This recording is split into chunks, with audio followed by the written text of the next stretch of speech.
Hello, everybody. Hello. Welcome to episode 38, Squadron podcast. We're here with more spoilers because that's just how life is going to be for a little bit. I love Shadows of the Galaxy. I love also it. love Shadows of the Galaxy. Loving it. We have less spoilers than last week. Amen. But also not amen. I want more. And then I realized I have to talk about them for so long. But the ones we did get this week, boy, are there some actual juices in this bunch. Oh yeah. I want to address the masses. Ooh. Last week we had no gameplay. And I had a few people message us and reach out and say, you have something I want. Gameplay. And I say, in a moment, you will have it. This week we do have gameplay, but James is working on a special project independently for the channel that he's been putting a lot of effort into, a lot of time of his own that is going into it. And it's really special to us as a channel and him. It's an event. It's about the store showdown events. It sure is. I recently won one of them.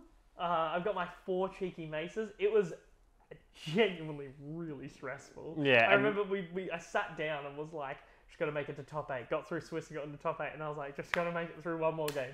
Just got to make it through one more game. I did not expect to win. I really enjoyed the event as well. I guess you'll have to wait to find out. You have to figure that out. And then we have another event coming up that we've yet to attend, but when this releases, we will have attended it. We will have attended it. And James has hooked up his GoPro to have lots of extra battery to get lots of footage. So that's why we didn't release a gameplay last week, is because that new video is going to have a lot of breakdown, a lot of meta, a lot of gameplay. It's probably going to be narrated by a quite handsome guy. I have a script. He has a script? News to me. But that is why we did not have a gameplay. So please genuinely go check that out. I know a lot of you guys really like our meta content.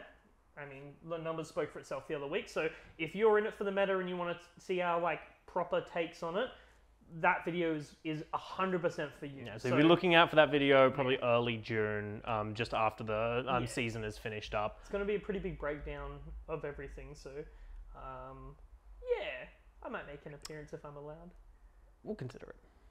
But we've got spoilers for you! We do indeed. We have a lot of spoilers to get through, so we're going to get straight into it. We're going to start off with... Did you know that in the desert there is a small fox, a fox by the name of Fennec? It's Fennec Shan. Here she is.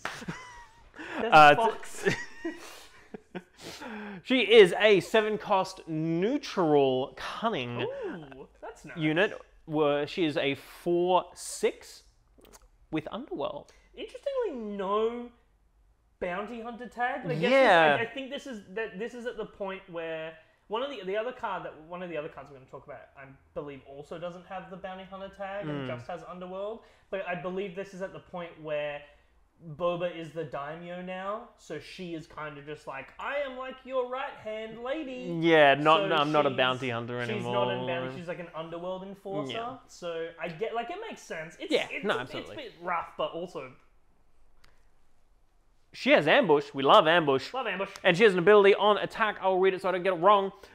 Deal 1 damage to the defender, if it's a unit, for each different cost among cards in your discard pile. Well, people who are playing Vigilance to Mill right now, that's going to be quite a shock to you when she's able to ambush in and just straight up kill something. So that's pretty cool. Absolutely. So this is essentially the case of if you have 1 card in your discard pile and it's a 1 cost, she does 1 damage on attack. If you have 2 cards in your discard pile and they're both 1 cost, she does 1 damage on attack. If you have 2 cards in your discard pile and one is a 1 cost and one is a 2 cost, she does 2 damage on attack. Extrapolate that onwards and upwards, and you kind of understand what's happening with his ability. Yeah, it's pretty much just in excess for each number counting upward. So it's not really a hard ability to understand, but it is a unique and interesting ability, and that kind of continues the theme of set 2, where, once again, Set 1 feels a little bland in comparison, but it's not. It's fun, and it's got all of our staples. This is where stuff's about to get really weird and wacky. Absolutely. Really And this kind of feels like a neutral, cunning version of Han, right?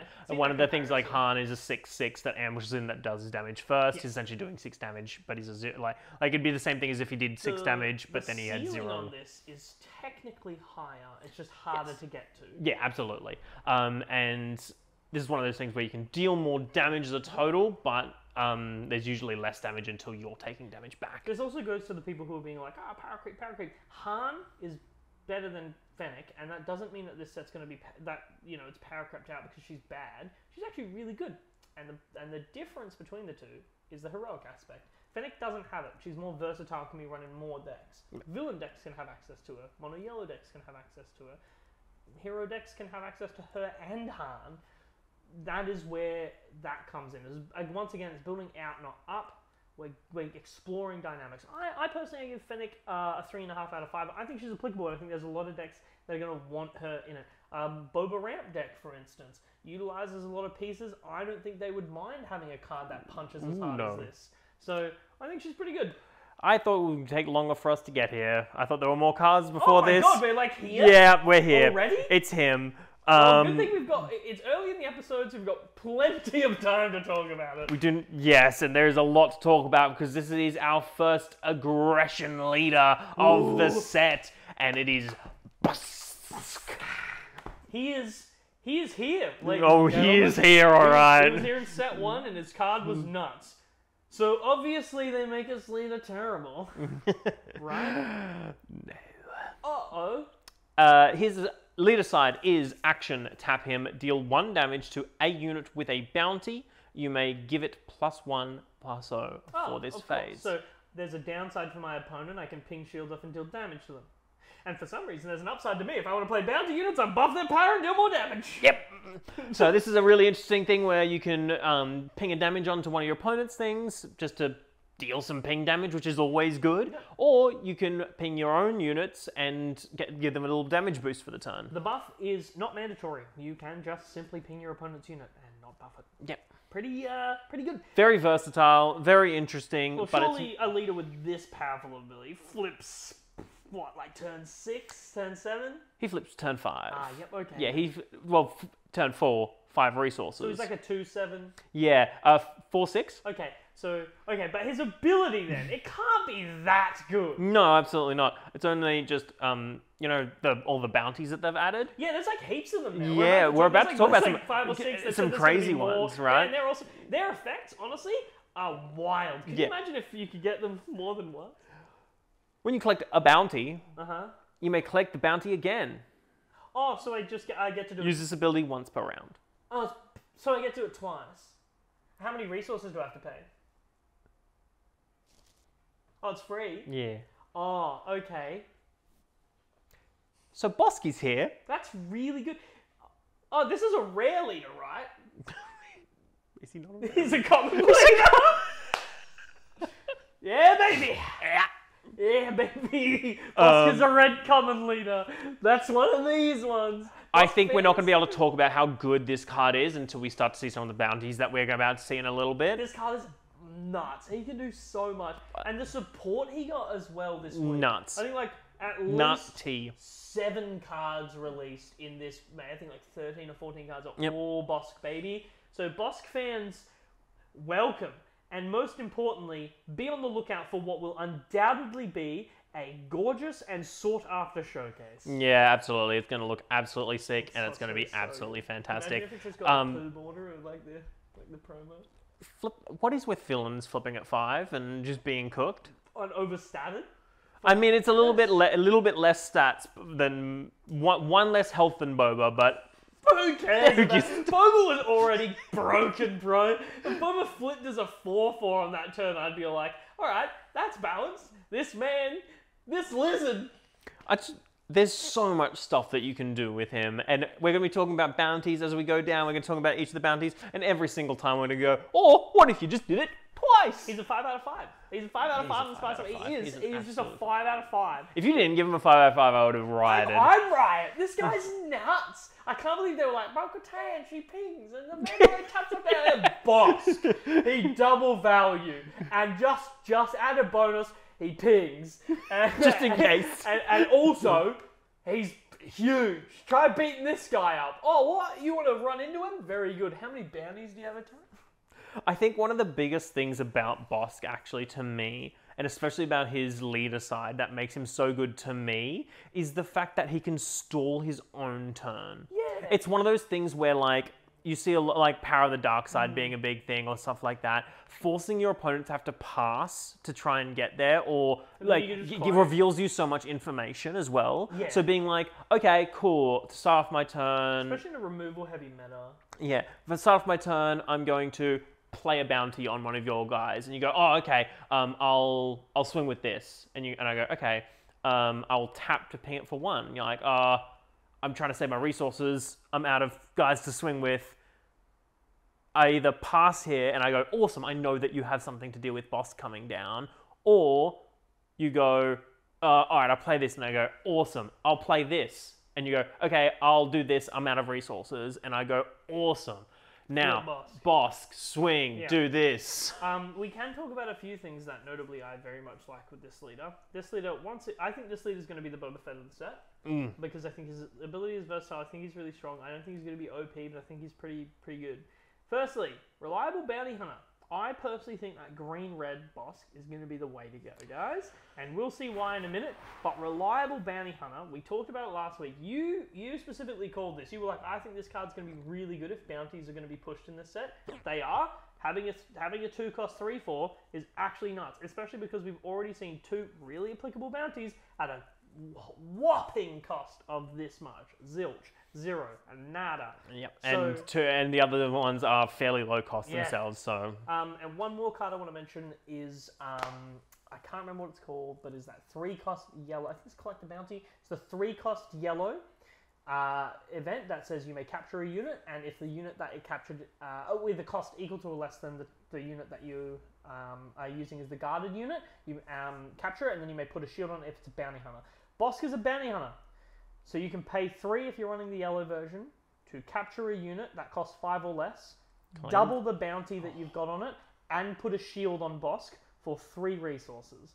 That's brutal. If you've got that's so rough. If you've got wanted on the unit that you capture, you may untap 4 resources. You remove a unit, get a shield, and untap 1 resource for free if you do that.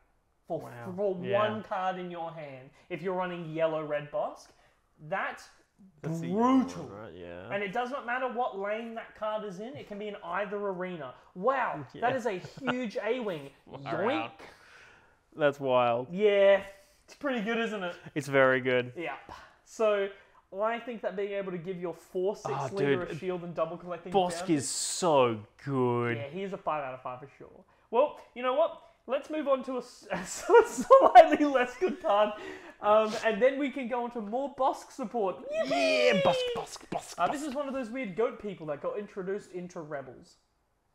Can't remember what it's called. Chain Code Collector. He's an underworld bounty hunter, 4/2, neutral cunning with ambush, and on attack, if the defender has a bounty, it gets -4/-0 for attack. It's not bad. Actually pretty interesting. Now, this is great in draft.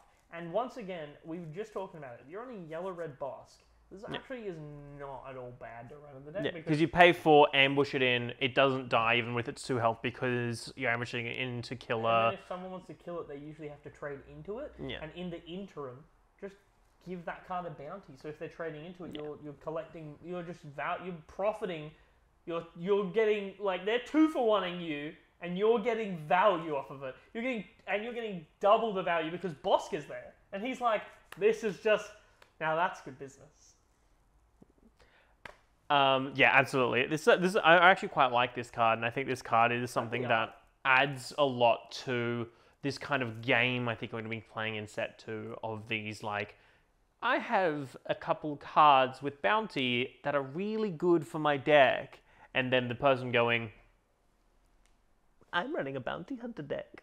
Set 1 was the control meta, but set 2 is the bounty meta, baby. And you better believe that we're collecting.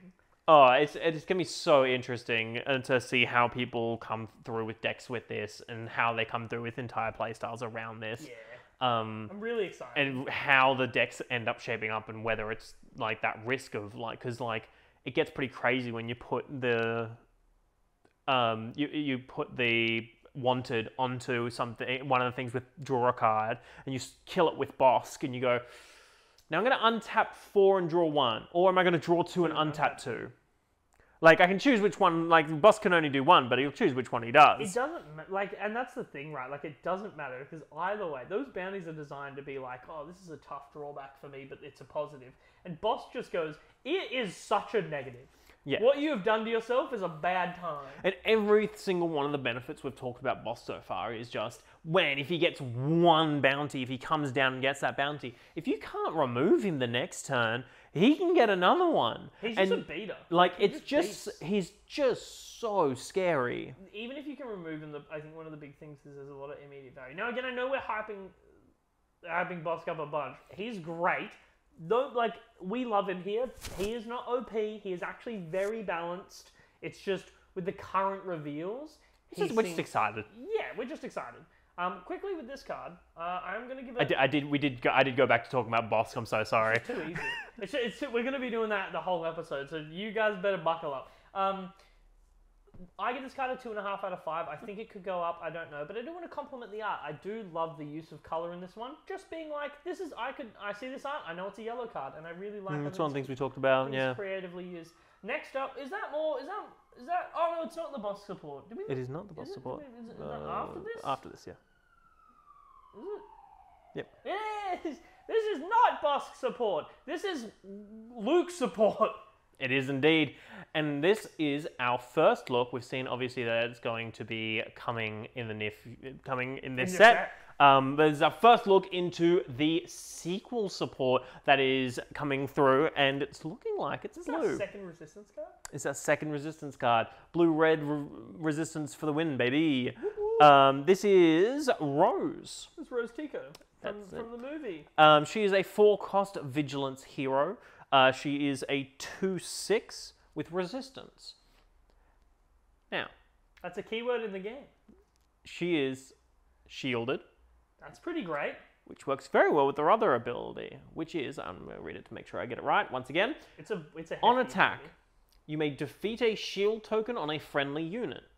If you do, give 2 XP tokens to that unit. Do you guys like, in your Luke deck, you guys like paying 1 to give a unit a shield in the early game to protect it? You know how it would be really cool if in the late game you could just wing leader all of your stuff for free? Because I think that would be really good. Yeah, this is a card that people have already jumped onto how good it works with ECL, right? Yeah. This is something that's like just crazy because it goes, awesome, I'm going to ambush myself in, give myself a shield, swing. Oh, and then I'm going to get rid of my shield actually, and I'm going to become a 4-cost 4/8. And then I can pay 1 with Luke and put a shield back on her for next turn where she becomes a 6/10, right? Yeah, sure can. Awesome. That's cooked. Yeah, absolutely. This card is very, very cool, and I can see like this card is a card that fits straight into a token blue-green deck. Yeah, that's you can run Echo with her as well. So if you get double up copies, play Echo, discard a card. She's got another 2 tokens. You're getting shields on everything. You're getting +1/+1 tokens on everything. Everywhere. It's just Gluck, one of my personal favorite decks, gets a huge buff this hand. You better believe I'm putting her and Echo in it because they're both nuts 4-cost easier. Absolutely. Like the options went from Kanan, who was great, to Kanan, Echo, or Rose, which is just actually insane. Yeah, the value. All of them are 4 damage, 4+ health attackers, with all have on-play. Just a 4-cost 6, like the 6 health. 6 health is huge. Is so huge. Getting out of takedown range without anything on her is just such an annoyance to players who are like, I'm playing blue, I'm gonna get you. And you're like, use your Vanquish. You got 3 of them. Use it. Yeah, use your Vanquish on this, and then when I drop my Luke Skywalker 7 cost, you can be sitting there going, why did I use it on Rose? And then, when you don't use it on Rose, Rose you is can suddenly... remember why you used it on her. Yeah, Rose is sitting there as a 6'10", like, how did this happen? I thought we were smarter than this. I think this card is incredible. I think it's a really good card, and I think if you're running a blue deck that runs shields, haha, wink wink, nudge nudge for a card that's coming up, I think that you are running this. I think this is just so good. I give this a 4 out of 5. I think she's a great piece of support for pre-existing decks. I think she's going to be a great piece of support for the deck she belongs in this set. I think also it's a really good thing for the Mandalorians we were talking about, being able to give it, like, if you're able to give them shields somehow, and then you can be like, oh, but I need an upgrade. So, like, well, this isn't removing an upgrade. This is swapping out an upgrade for 2 upgrades. It's giving you 2 upgrades. So you keep that upgraded bonus, but start buffing them up. If you can get a shield onto your follower of the way, then it's a buff shielding unit. If you can remove the shield and put 2 experience counters on it, then it's off chops because it's getting +3, +2, which is +3, +3. Yep. Which is bonkers. Bonkers. Oh my gosh, is that a heroic Mandalorian? It is. Is it a green one though? It is. That's not what we're used to, and something that I'm a big fan of. This card is really, really cool. What is it? It's a Sundari Peacekeeper. This is one of the those guards that follow Duchess Satine. Satine around. So this is a 3-cost green heroism. Mandalorian Trooper. Love those keywords. We do like those keywords. It is a 1/5 with Rage 2 and Restore 2. Yeah, this is very cool. This is like a mix between... this is like a mix between... Like the... Like this is just Green's version of the freaking... it's aiming an arc. Rogue... The yellow... 2/4 with Raid 2 and Saboteur. Rogue Operative. Yeah, but like, also, let's go, baby. Heal 2. Once again, we were just talking about Gluck. Run this bad boy. Hero Green. Satine Leader. That would be honestly pretty sweet. It's coming. Oh, can you imagine? And then I can run my twin sons Obi-Wan and Satine next set. Oh baby, that would be nice. Oh baby, let's go. All in all, though, this card's like actually kind of whack. Like turn 1, Dispatcher with a shield. Turn 2, pay 3, play this, put a shield on it with Luke, and then I'm just chilling. I'm just rapping. Next turn I get to bring Rose Tycho in, ambush her in. Remove a shield from this guy, put 2 counters on him. Here he is, he's hitting for 5, restoring 2, and he's got a body of 7. He's a 3/7 rate to restore 2. Oh my gosh! Man, you guys gotta get back on that green Luke train. I'm telling you. It's real good. It's a real good... It would be interesting too in a draft format if we had a leader that... Because this guy's got so many keywords. It would be interesting if we got a leader that buffed units with keywords, maybe gave them better breakpoints. That'll never happen though. So I definitely I give this one a 4 out of 5 because I think this is a kind of a green staple. Like I think, are you running a green value deck? What's that? Yes. Why aren't you using this? Yeah, absolutely. It's going to be very good in those kind of green, like, value decks. It's just such a good 3-drop. Like, that's such a powerful turn 2. And it's like, at the moment, we don't really have that good of, like, a good mid-range green hero leader. No. We've got leaders in other colours that are great mid-range that work really well with green. But it would mainly Luke. It would be good to see... I mean... Like a 6-cost 4/7. Even Han, like doing this turn 1 to someone with Han, like genuinely True. that green yellow Han deck. No, like, absolutely. Green yellow Han deck loves this. Using this in the aggro matchup, this literally saves you. Like, what's Sabine gonna do against this? This guy's smacking you. Like we know for a fact because this guy is just like this guy has the body of a buffed, the attack of a normal A-wing and the butt of a buffed A-wing. We know that's so difficult to deal with as someone who played. Who's played Sabine a lot. in the mirror match. That's so tough. Yeah. Just put him on the ground. Absolutely. And you winging this guy out, devastating in the late game. Can you imagine getting 2 of these off? The fact that he's out of open fire range too is wild to me. Yeah, you like can it's only force choke in. like force choke or take down him. Like and like imagine just being like, ugh, yeah, take down this guy. Like this card's actually kind of nuts. I think this is kind of like the A-wing of the ground, but with like restore. I think it having restore is huge because we know Rogue Operative's like really good. It has Saboteur, but man, Rogue Operative's health is 4. This is 5. That's a huge buff already. Restore 2 is actually kind of bonkers. This card's definitely 4 out of 5 for me. I think that ripping it off U-Wing, it's good in Han, it's great in Gluck, it's good in, I hope, another green hero leader we get for this set too. Ooh, another one. Oopsie. But what's next? Moisture Farmer! 1 cost Vigilance, 0/4 fringe. That was what Aunt Owen and Aunt Baru and Uncle Owen were before they got brutally burnt, as seen in the card Smoke and Cinders. Cinders. Notable disaster. 0/4 restore 2. Oh, cool. For 1? For 1. Man, they really don't like aggro, do they? This is really funny. They really said, let's just give them all the restore. Beat Sabine up. Just be like, what's she gonna do against this?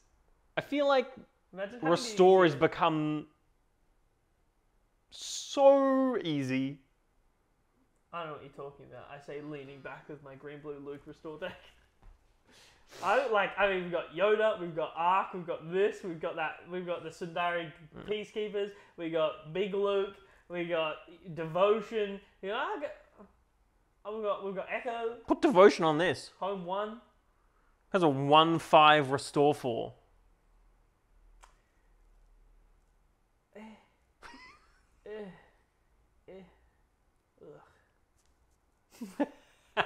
I don't know. I like this card. I think this is definitely. I think it's a cool card. I think this is kind of like the Cantina Braga to this set, which Yeah. excites me because this card.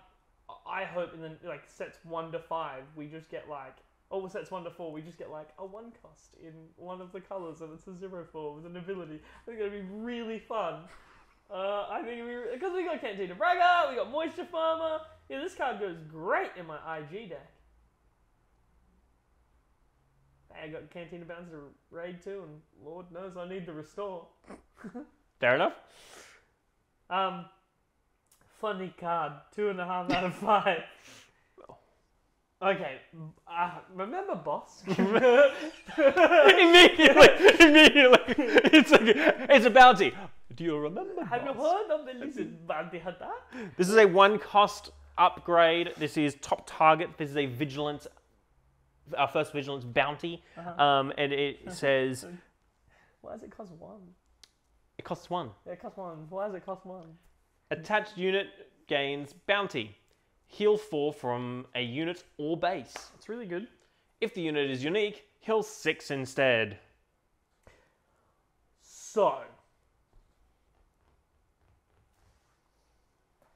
you played a turn 1 2-drop Sabine, and your opponent goes, well, I'll put this on it and play the 1 cost that we're going to talk about next.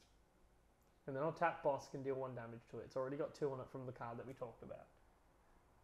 It's just sitting there now. It's just sitting there, and I flip my Boss unit. And then I kill it. And you know what happens then, James? What happens in the aggro matchup? I heal 12. Heal 12.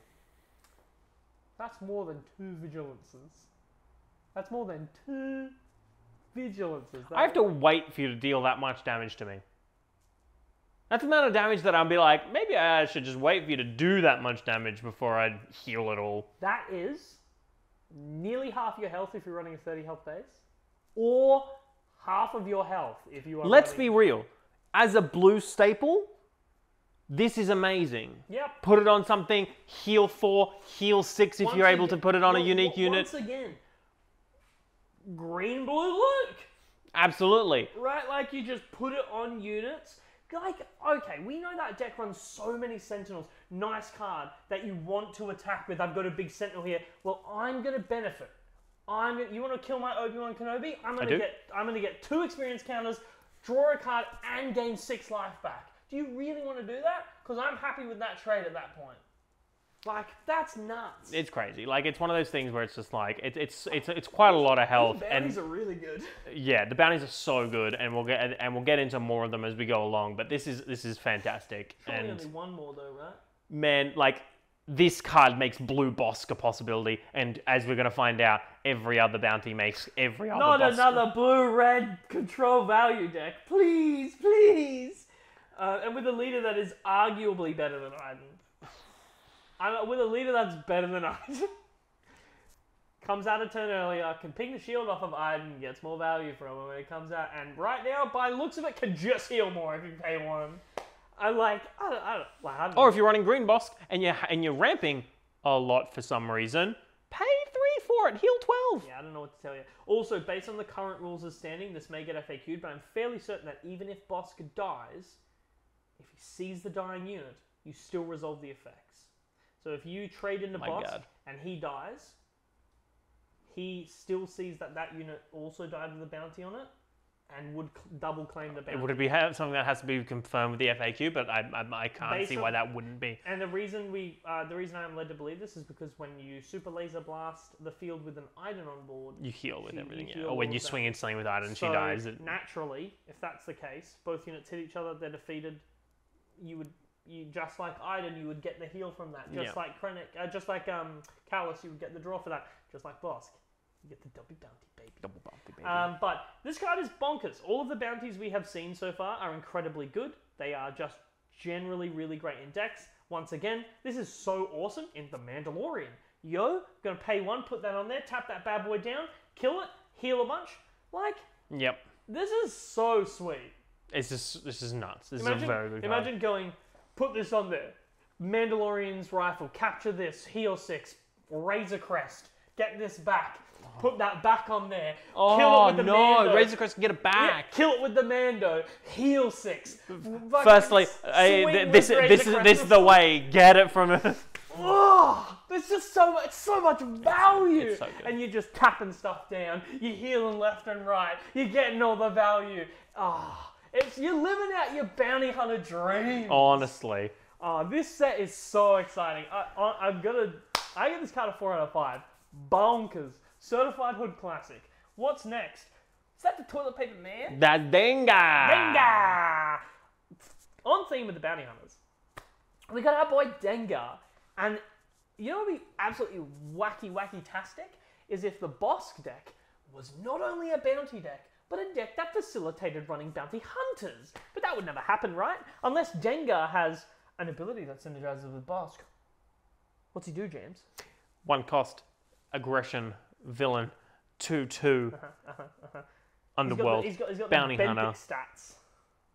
When you play an upgrade on a unit, deal 1 damage to it. Oh, cool. But that seems really bad, because I'm upgrading my units, then they take the bounties go on your opponent's units. And you ping them for damage, and then ping them for another one with boss. That's what I was talking about earlier with the Sabine. If you play this turn 1, put a bounty onto your opponent's unit, you can immediately ping it for 1. That means if the Sabine is going to go into Dengar, you trade. And if the Sabine really wants to trade into your Dengar, well, by all means, I'll heal 6 for some reason this early on in the game. And this is kind of cool, hell, man. give the Sabine +1 for the turn, for all you care. I can't wait to kill people's units with it and be like, hey, gets the +1. Get the +1. And they're like, it's dead. And I'm like, hey. Heal 6, by the way. Just to let you know. This is so cool. Also, the art, man. The Shadows of the Galaxy artwork does not miss. It's been pretty freaking great. It's like, does not miss. McClunky card. Hit me with the joy. Dengar's out here going pew, pew, pew. It's cool to see underrepresented Reese has bounty officially hunters. lost it. We've seen too many spoilers. I'm losing my goddamn marbles. The first thing I do is wake up and text this guy, be like, "Have you seen it? Have you seen the goods?" And he's like, "I have, buddy. They're good. awesome." They're good. Also, much love to the devs for just giving it's just so good that the devs are absolute Star Wars nerds like we are. Man, what other card game gets an actual meme that is McClunky? That's hilarious. And also, just for reference, that card is actually incredible in the boss mirror match because you can bounce back your units with bounty. They're going to be bounty hunters. You can pick damage under theirs and double claim the bounty. Lol, get doinked, nerd.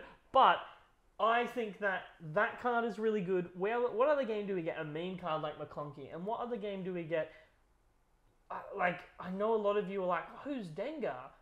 He was in Empire Strikes Back. He's one of the multiple bounty hunters that were hired by the Empire to go after Han Solo.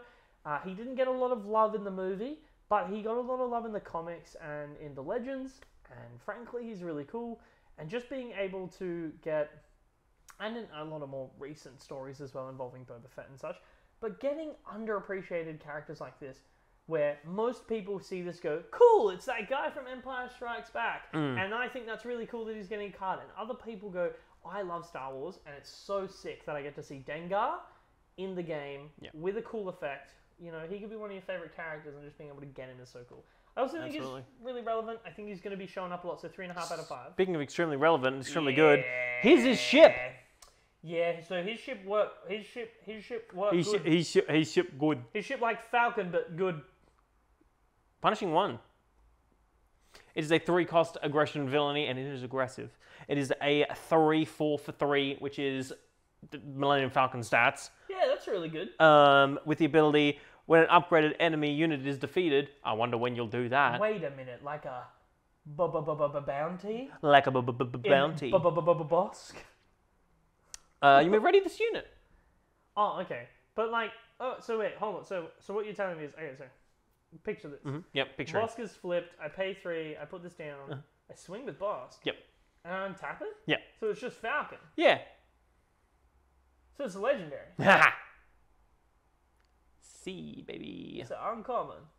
You, baby. You see, baby. You see how good this card is? Hello. Yes, Falcon is it's great. very good. Yes, Falcon is relevant. What if I didn't have to pay for it every turn? Riddle me this, Batman. Why release this ridiculous card, Bosk, and then just be like, here it is. Here's the support. Much more to come. Keep your eyes peeled. Oh, it only gets better. Oh my god. Okay, Punishing 1, actually legitimately very good. In this set. Straight up, no word of a lie. This is a 5 out of 5, guys. There's going to be so many more upgraded units. Imagine playing this and killing, an A-wing with a wing, like buffed A-wing with like a Vanquish, or just like killing something on the ground. There are already so many instances where we have units that have upgrades that we're just killing, and now you're getting extra damage out of it. Run this in a GI deck, ping it and untap it, swing for 6 in a turn. That's stupid? You'd be right. That is stupid. Thanks for coming to my TED Talk. You can deal 9 damage if you swing for 3, untap with it by killing an enemy, swing for 3, ping with GI to untap, swing for 3, flip GI, swing for 3, ping it to untap it because of its 4 health stat line, and then swing for 3. For a total of 12 damage. Was that fair, you ask? No. But it was fun. But here we are. This card's a 5 out of 5, guys. It's run in very relevant colours. It's an incredible space unit, and Bosk only gets better with this next card. It's green. Price in your head.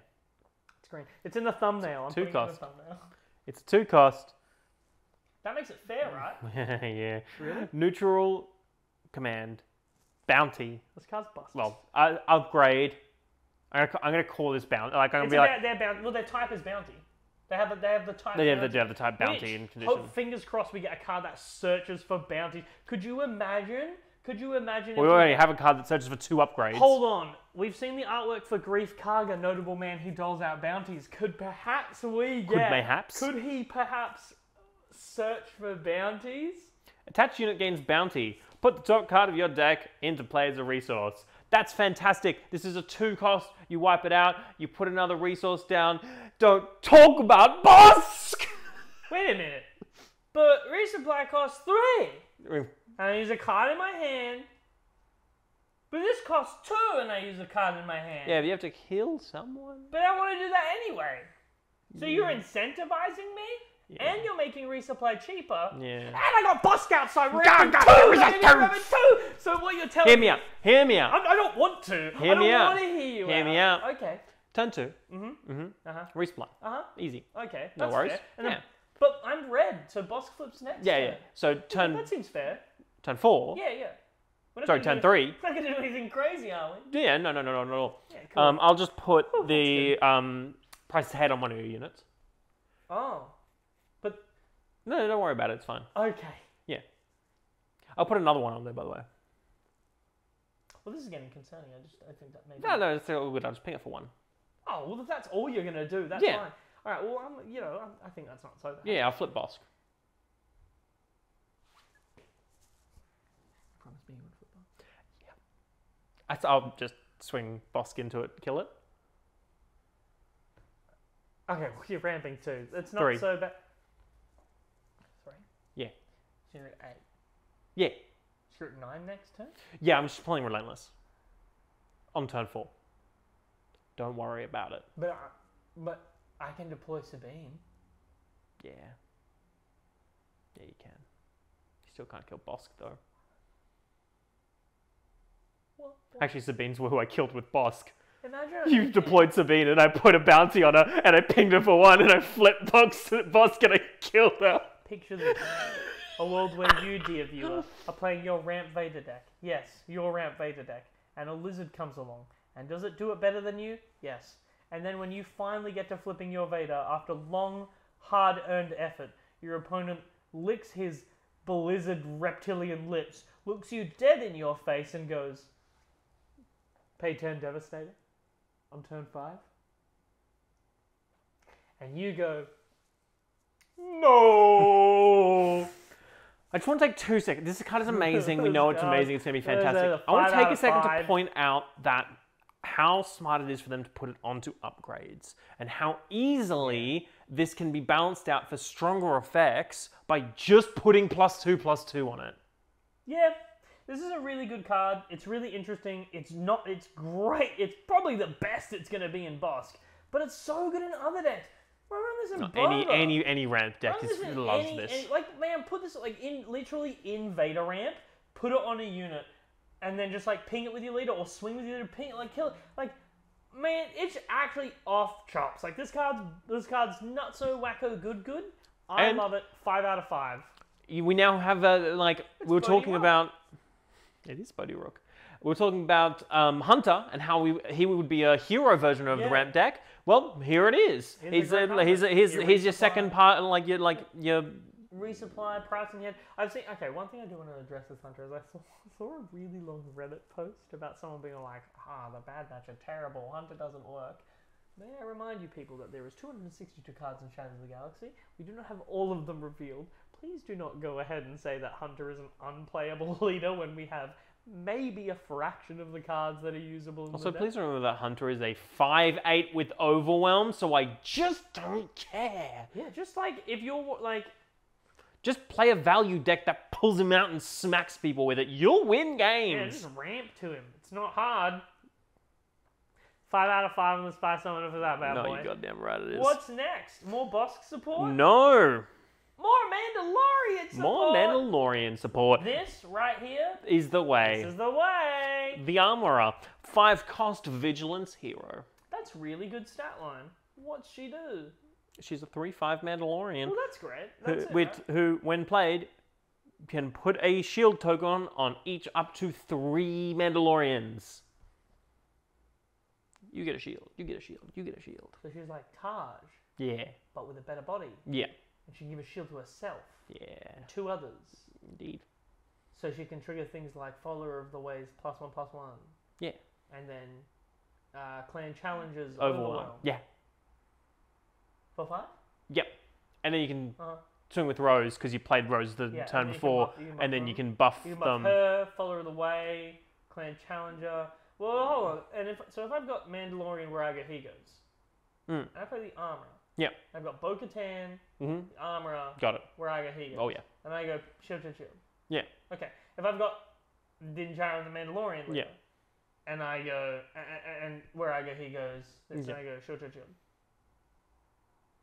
Well, that's really good. That's a lot of shields, yeah. Well, that's just great. No, yeah, absolutely. Well, this is awesome! Plus, where I go, he goes also put 2 shields onto a 2 cost. Onto a 2 you follow on the way with 3 shields fully healed. You're just entrenched. Yeah! The armor, very good. Man, DeLorean. I love it. Sensu's gonna be so much fun. I'm chomping at the bit already. Oh, I'm like, no. give me. Once again, we will be doing a live stream for this. We'll be opening a wacky ton of boxes. Please tune in for that. I swear. I'm so excited. I swear to the universe, to the will of the Force, that this time we'll both get showcases. Can you imagine if you get Bosk and I get Lando? Oh, by the way, Lando was shown off. We don't know what he does, but he got. He's a leader. He got shown, He's a heroism leader. When FFG officially posted up their thing where they showed off the starter deck, some of the boxes, something, and some of the leaders to the side. Lando Calrissian is one of them. He's officially a leader. Let's go, Team Childish Gambino. So I get that last card, Cheeky the Armorer. I actually think that kind of makes the Mandalorians in a way. Like, I definitely know we're getting more support, but that's going to be a linchpin for the deck. Absolutely, I agree. 100%. I give that bad girl a 4 out of 5. I think she's pretty good. This leader is a leader. I want to play Green Boba. Can I play Green Boba? Yeah, Green Boba villain. Well, yeah. Or do we have there's another Green Boba? Is it the Boba we have at home? I just think that this is a decent leader, but you can't just release Bosk and just be like, oh, here's every other leader. Like, you can't, like, my man, the Lizard King. This is Boba Fett, heroism leader from the Book of Boba Fett. Daimyo. There's your thumbnail. Daimyo. Boba Fett Daimyo. He says, when you play a unit that has 1 or more keywords, you may exhaust this leader. If you do, give a friendly unit +1/+0 for this phase. Now, the biggest thing about this, it does not need to be the card that you play. So if turn 2, you play Echo-based Defender, you can give your Battlefield Marine +1/+0 to make it a 4/3. Turn 2, I play the Sundari Protector. That's it. And then I tap my Boba Fett leader to give my Clone Deserter +1. And then I have a 3/3 Clone Deserter, restore 1, Sundari Protector. Anytime I play a Sentinel, I can buff it up. You made a really awesome point where Twin Suns, Chewbacca, Boba, play this card with Sentinel, give it +1 for the turn. That's pretty sweet. Notable other cards, any card with restore, any card with ambush, any card with shielded, any card with saboteur, any card with shielded. Even if it's lost the shield, even if it's done ambushing, it still has the keyword. Now, this Boba Fett leader flips at 6, a bit of a change, but the stats are the same. He has a 4/7. You know him, you love him. And he has a passive this time. Each other friendly unit with a keyword, with 1 or more keywords, has +1/+0. So it's a tap ability, but kind of a widespread, similar to IG's Raid 1, but it's passive. This leader's interesting. This leader's cool. He's got a lot he can do, but there's not a lot to talk about. Yeah. I do wish he flipped at 5. Yeah, to join the other Boba, but I think it's one of those cases where... I'm sure it's fine. I'm sure. Like, it's one of those cases where I think this is probably good in a way where they don't want the 2 best decks in the game to be Boba and Boba. Yeah, that's honestly this is our first duplicate leader, and and the fact that they've put them on separate sides of the color pie, and they're pretty far removed from one another. These are not going to be the same decks. You're not going to be running the Boba Legendary in this deck. That being said, this is, again, another really good green mid-range deck, mid-range leader. Like, honestly, I spent today mocking up... You can play Fett's Fire Spray. You can. I spent today mocking up a... Technically, yeah. Blue-green restore-based deck, and I'm pretty proud of it because I think that once you flip your leader, you've got a lot of heal, you've got a lot of ability to, punch your opponent's face in, playing Gentle Giant, and then they bump into, punch Boba, but then you can just swing the damage off of Boba. Yeah. Honestly, I think that it's going to be pretty fun. I think this is a really good draft leader, for one. But overall, I think that, just full stop, this is a pretty decent leader. There's nothing wrong with him. He's doing a lot of things right, but he's just not as he's just not as there's not a lot of options for him because he is a toolbox, right? And in doing that, his tools are what he has at his disposal. And he just doesn't have a lot of interesting dynamics comparatively to leaders like Bosk, but that does not mean he's bad. I think he's really fun. I think you build a really powerful deck with him, and giving anthems across the board for breakpoints is pretty bonkers. So I'm going to give him a 4 out of 5. I think he's really great. I think he's a pretty interesting leader. Surely no more. We have 4 more Bosk cards. support, right? We have 4 more cards. Not a lot of time to do it. Surely no more Bosk support. Is that him? It's him. It's Black Chrysanthemum. He's a 5-cost aggression villainy. Yeah. He looks absolutely batshit insane, which Classic! on Classic Cassandra. Classic Black K. he's the 3/7 following that classic Wookiee stat line of big body. He's also an Underworld Wookiee and a Bounty Hunter. He sure is. When played, if an enemy has a bounty, just ready him. Get him in there. Why is he Fire Spray for Boss? Fire He comes in spray. and he flips like your flip turn is Bosk and Black K. Both of them are untapped. Why? And that's not all, folks. Let it be all, man. on attack, choose a ground unit. You may do 1 damage to it for each damage on this unit. I'm going to swing into Black K to try and get rid of him. Okay, then. I'm going to kill your bounty unit before I take damage back.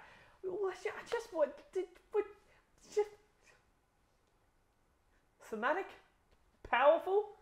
Bosk. This is a good card. I can't not give this guy a 5 out of 5, right? Oh, he looks like... Because, he's... I want to give it just for the art. The art's bloody gorgeous. They don't miss. The art team for Shadows of the Galaxy has not missed. If there are haters for... If there are no more people who love Shadows of the Galaxy artwork in the world, I'm dead. I'm out here loving this. I love it too. 5 out of 5. Having a 3/7 with Fire Spray ability in a meta where, frankly, we're gonna see bounties. It's not gonna not happen. Yeah. To get untapped, you're gonna be running them in the deck you're running. Yeah, so you're gonna give bounties and then play them ready, this is a great. And then sideboard. swing into it to claim the bounty. This is also a great sideboard card if you're playing. If Bosk becomes a huge meta relevant deck, imagine just another deck comes out that's got a lot of bounty units. Imagine signing in Black K and just getting them. Even just having this as a 3/7 swing into base untapped is good. So I think Black K is pretty great. I think his artwork's awesome. I think he's aggressively costed. I think that him being in Bosk is kind of wacky do. Another bounty. This is Guild Target. This is a 0-cost neutral aggression bounty. It gives +0/+0 and an attached unit bounty. Deal 2 damage to a base if the unit is unique. Deal 3 damage to a base instead. I'm gonna kill your Sabine leader, and you're gonna take 6 damage to your base. Bosk! That's more than for a cause I believe in. For 3 resources less and no RNG. Bosk! Yeah. But even just as it is. I'd run this in Vader, man. Can you imagine just going I'm going to put that on a unit, I'm going to swing at your base, I'm going to ping this and kill it and deal 9 to your base? With all the overwhelm that's going on, ruthlessness, Yeah. you put ruthlessness on something, Yeah. you put that on something, you swing an overwhelm target, you get a little bit of ping from the overwhelm, you get a ping from the ruthlessness, and then you get a ping from the fucking bounty. Here's my shielded clan challenges with ruthlessness. Yeah. Here is your Death Star Stormtrooper with this on it. Lol. Yeah, it's one of those cases where there's just so much. You do Like get to, that, you, like, you do actually, the really cool part of it is you get to watch your unit die, and you feel even worse about it. This is essentially 4 out of 5. What is with red this set? It's coming out of the gate, and it is burning hot. It is aggressive this Well, set. I think the thing is, we're getting all of this ping damage, Yeah. but we're also getting all this restore to kind of... It's real, It's one of those cases where if they weren't getting this much ping damage, you'd be like, what? There's real, nothing you can do. Rah, rah, rah. It's definitely, there's a lot of healing in this I think set. that's one of the really interesting things that's coming out about Swoo that kind of started to go in the first set, but I think it's going to move into set 2. I think the health swings are going to be wild. I think it's like, I think we were like, yes, your 30 health is like the limited amount. It's like a timer for you, and it's like, oh no, I have so much restore. You essentially have to get through like 70 health. It's going to be like the Wild West. But no, this is a 4 out of 5. We've got 2 more cards left. They're both pretty nice way to wind down, I'd say. So this one is the High Loban Enforcer. Yeah. It's a cheeky 1-cost blue villainy 1/4 underworld with grit and bounty. Draw a card. This is just another the blue version of the cycle that we've been seeing coming through pretty much. And that's it's good. It's essentially a 1-cost version of the Scout Bite Pursuer, but it's got the bounty draw card. We're only missing the red one now.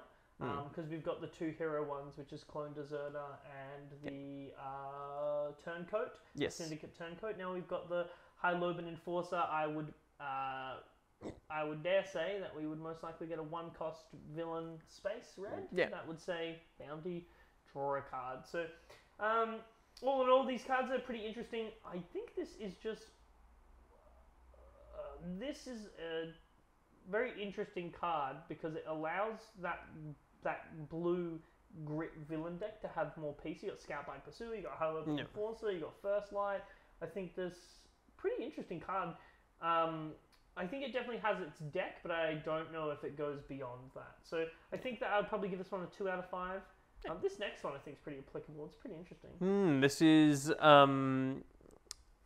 Freetown backup. It is 2-cost command heroism. It is a 1/4 fringe. It has an on-attack ability that says give another unit +2/+2 for the turn. So steadfast battalion's ability with no leader requirement. Exactly.